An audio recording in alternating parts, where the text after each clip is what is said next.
Alright, let's get started by writing our very first shader. What we are going to do is to create a shader that can change the transparency of the Godot logo, or of any graphic for that matter. Now for that, we have to do two things. Number one, we have to assign a shader to a sprite. And after that, we have to start using the visual shader nodes. Now changing the transparency of a graphic is very simple to do. Effectively, it's the simplest possible shader that we can write, which I think is a really good start. So let's jump right in. Here we are in Godot, and you can see that we have the default project. Under the file system, there is only the Godot logo. There are no scenes or folders. This is what you get when you create a new project. Now to get started, I do want to create a new scene, and the root node should be a sprite 2D, which I want to rename right away to, let's call this one shader setup. And while we are here, I want to drag the icon.svg into the texture so we can see the Godot logo. For this entire course, I am always going to use the Godot logo, but if you want to use another graphic, that's also totally fine. Shaders are really flexible, so the logic we are going to write would also work for an animated sprite or for some kind of layout node, something we are going to have a look at later on. But for now, I want to save the scene inside of a new folder, which I'm going to call one shader setup. For this course, I want to have one folder for every video. I think that's the best setup, but this project is going to be fairly simple. So if you want to have another kind of setup, that's also totally fine. Anyway, click on save, and now we get a folder with this scene.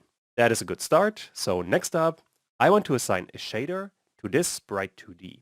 And for that, I want to go to material, and then under material, I can click on empty, and in there, we have canvas item material and new shader material. Since we want to add a shader material, this is what I'm going to click on. Then we are getting this kind of sphere on which you want to click again, after which you can see the actual shader. On the drop-down menu, you can click and then we can create a new shader. If you already had a shader you wanted to assign, you could load that shader. But since we don't have a shader yet, I want to create a new one. And then we are getting a dialog in which you have to specify a couple of things. First of all, we have the type of shader. There's a normal shader, or well, a code-based shader, and a visual shader. For this entire course, we are always going to write visual shaders, so this is what I want to select. Besides that, we have the mode, which by default is a canvas item, which is basically a shorthand for 2D objects. If you want to write a shader for a 3D object, the template would be spatial. Besides that, we have particles, sky, and fog, and I think those are fairly self-explanatory. Now in our case, we always want to create a canvas item. Besides that, we can make this shader built in, which would always assign it to a scene, which we do not want to do. I want to create the shader as a separate file. And by default, Godot is giving it the name of the node it's assigned to, which in our case is totally fine, so I'm going to leave it as it is. Once we have all of that, I want to click on Create, and then nothing happens. Although if you now look at the folder, you can see we have a shader. If you double click on this one, you can see the shader field. And at the moment, we only have a single node called output. Inside of this output node, we have a whole bunch of parameters, like color, alpha, normal, and so on. To all of these parameters, we can assign a value. And then this value is going to be the value for each of the fragment inside of the sprite that we are working with. And I think it's going to make sense to talk about this in just a bit more detail. At the moment, the shader is assigned to this graphic, and this graphic consists of a whole bunch of fragments. Let me add a grid to it, something like so. If I could draw straight lines, this would also look much better. But basically, each fragment would be one part of this grid. So it could be this part here, it could be this part, it could be this part, and for each of those parts, we can specify a color, an alpha value, and so on. What is also really important to understand at this point is that Godot is updating all of these fragments at the same time. Meaning you can never just look at a single fragment, you always look at all of them, and you also update them at the same time. Because of that, you couldn't simply isolate one fragment like this one and only change this part. That's simply not possible. If you wanted to do something like that, you would have to write some code to isolate this area, something that we are going to look at later on. But for now, that's not too important. Now, before we continue, one more thing that I do want to mention is that the fragments or the grids that I have drawn are much larger than the actual ones that Godot is using. So effectively, when you're looking at the Godot logo and you zoom in just a bit, you can see all of the pixels. And for simplicity, you can imagine that one fragment is the size of a pixel. That's not 100% accurate, but it's close enough to be accurate-ish. I suppose going forward, when I say fragment, just think of one pixel inside of the graphic. So with that covered, we can look at the shader field or the visual shader field to be a bit more specific. At the moment we have a single node, and on top of the field we have a whole bunch of options. Most of them aren't too important. You have a couple of zoom buttons, you can toggle the background dots, you can enable or disable snapping, and you can enable or disable the minimap. All of these are fairly minor. The two options that do matter a lot though are in the top left. There we have Add Node and Fragment, which is a drop-down menu. If you click on it, you can see Fragment, Vertex, and Light. The Fragment shader is for the color and the transparency of a pixel, amongst a few other more minor things, while a Vertex shader is about the position of a pixel, which for now is a bit more advanced, so I'm going to focus on the Fragment shader. I suppose finally we also have a Light shader, but this one gets even more advanced, so we're not going to cover this one at all for this course. And inside of each shader, you can work with a whole bunch of nodes, which means if you click on Add Node, you're getting this dialog, which you would also get if you simply right-click on the field, and then you can select another node that you want to add. This can happen either via the drop-down menu, which does work, but is usually not what you use, because the much more efficient option is to use the search field. For example, in there, at the moment, I want to add a float constant. If you type this one in, you can see in a drop-down menu the nodes that are available. You can get the name along with the data type. So this is what I want to add. And with that, we are getting a second node. Now on this node, we can specify a single value, which is going to be a floating point value. By default, it's 0, but it could also be 0.5. Besides that, you get an eye to get a preview of the value, which for this kind of node doesn't make too much sense.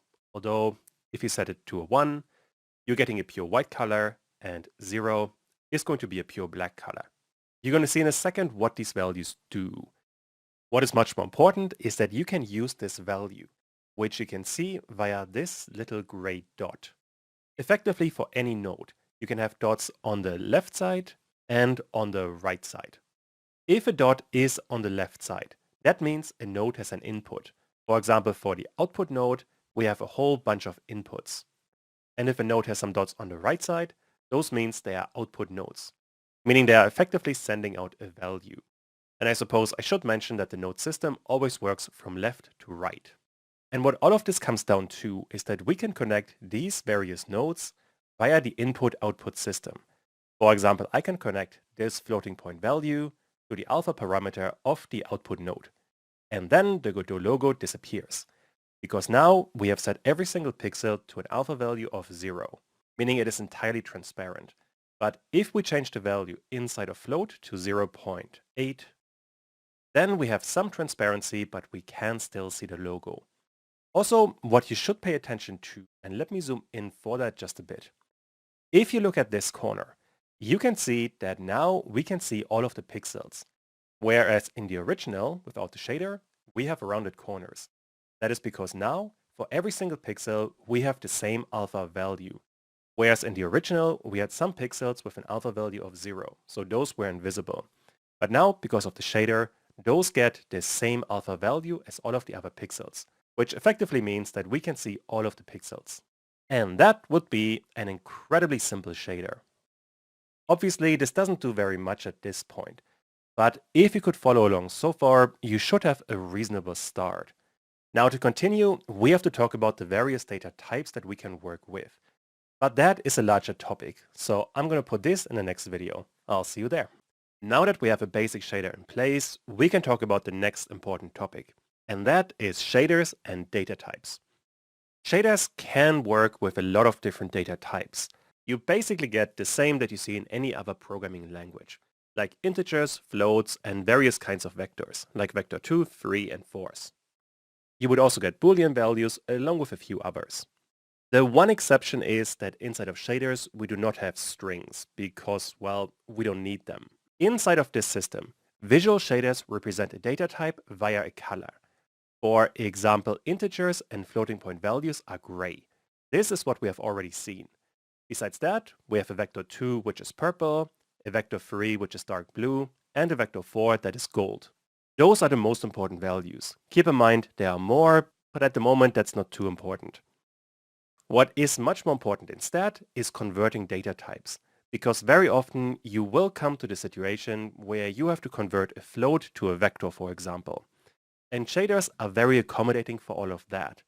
For example, if you assign a floating point value to a vector 3, then all 3 values of that vector will get the floating point value. And the other way around, if you assign a vector 3 to a floating point value, then Godot is only going to pick the first value. That way, inside of the visual nodes, you can very easily switch between different data types, something that will take you some time to get used to. But once you have a bit of an intuition for it, it becomes really straightforward. So with all of that, I suppose, let's work inside of Godot. Here we are once again, and we have nothing opened, although inside of the file system, you can see the last project.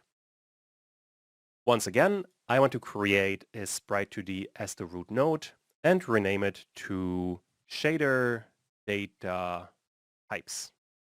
All of this I want to save in a separate folder to and shader data types.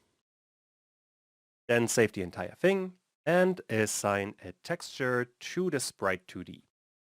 That gives us the Godot logo once again, and now we want to assign a shader, which we do by going to Material and then click on New Shader Material. In there, I want to create a new shader, which needs to be a visual shader. The mode is canvas item, and the path is going to be the name of the node. That's all good, so create. After we have that, we could either go to the file system and click on the new shader, or inside of the inspector, you can click on this item as well. You would get to the same result. And now, once again, we can see the output node, and what I do want to talk about are the colors of these input circles. The one we have already used is alpha, which has a grayish color, so we know Godot is expecting a floating point value or an integer. The same would apply to the normal map for the depth. But besides that, we have a whole bunch more colors. There's this dark blue purpley color and another shade of purple. Those are very similar, but they are different data types.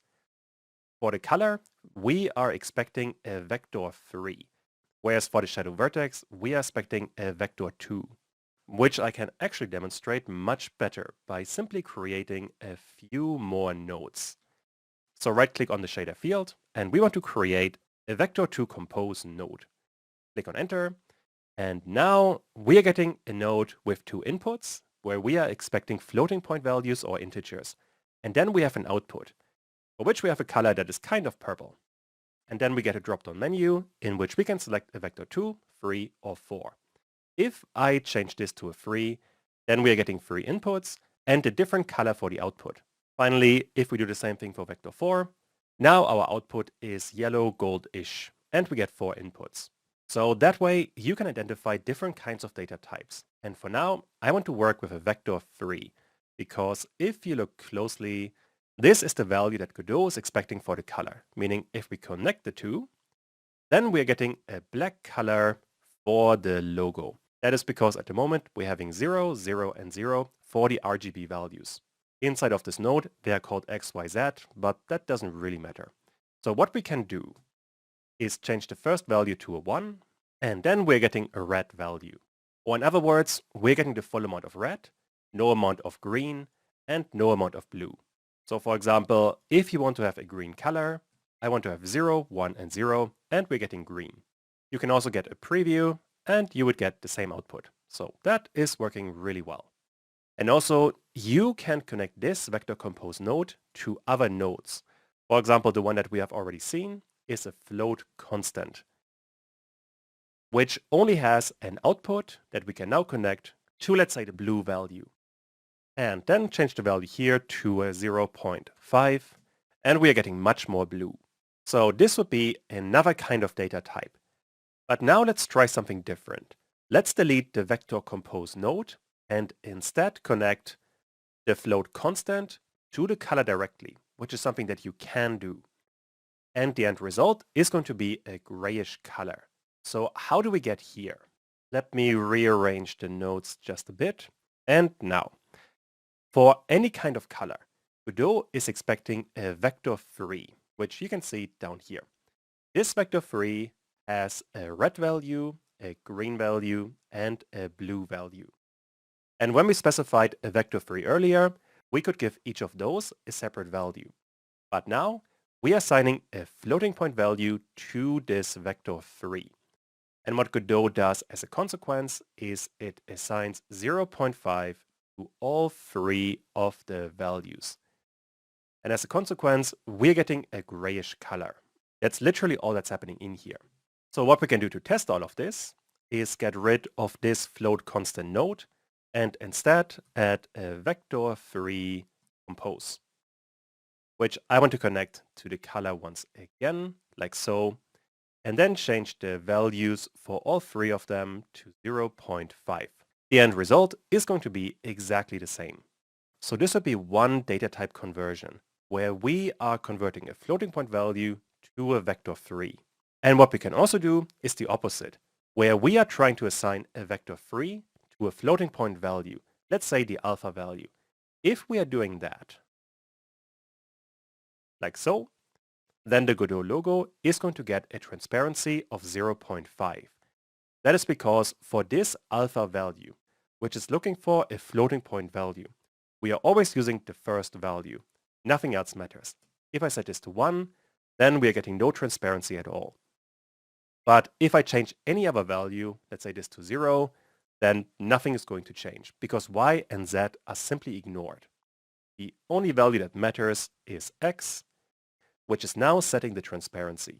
And that would be an introduction to the different data types. And I suppose what we can also do at this point is look at a few more nodes.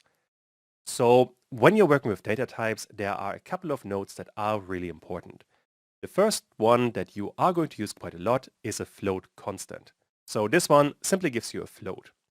Besides that, if you look under scalar, there are a few constants with things like pi, which also work in pretty much the same way. Those would be very simple floating point values. Next up, the one node that we have already seen is a vector to compose node. Or rather, this is simply a vector compose, and in there, you can select what kind of vector you want to create. Those nodes always have some inputs and one output. Besides that, you also get a vector to decompose, which does pretty much the opposite. It accepts one value, and then it gives you 2 floating point value as a result. What you can do with this one, for example, you could connect the pi value, and then you can look at the x and y value. Now in this case, they are both going to be white because we are assigning 3.14 to both x and y of this vector. And since 1 is the maximum value, we are always going to get white as an output. And finally, another node that we could be looking at is simply a vector to constant, which has no inputs, but you can set an x and a y value. There would also be a vector 3 and a vector 4 constant, but those you probably aren't going to use because simply using a vector compose node is simply easier, but you could use either of them. And all you would have to do at the end is combine different nodes. And for example, to finish off this video, let's create a color by combining a vector compose node with a vector 2 and a float constant. Those combined should get a vector 3 that I want to assign to the color. Now for that, first of all, we have to get this vector, and let's give it a value of 0.5 for x and for y 0.3. This would be the red and the green value. For blue, I want to have 0.8. With that, we have the 3 colors. Next up, I want to create a vector to decompose. That way, I can connect the vector to node, like so, and I get the x and the y value as floating point values. And this I want to rearrange like so, because now we're getting all 3 of the values. Although individually they are a bit hard to see. To get the actual result, I want to create a vector compose node, which is creating a vector 3. And to this vector 3, I want to assign the red, green, and blue color. And now we can see the output, a purpley color. And this should be the actual color of the node. And with that, we get a much more complex setup for our visual shader.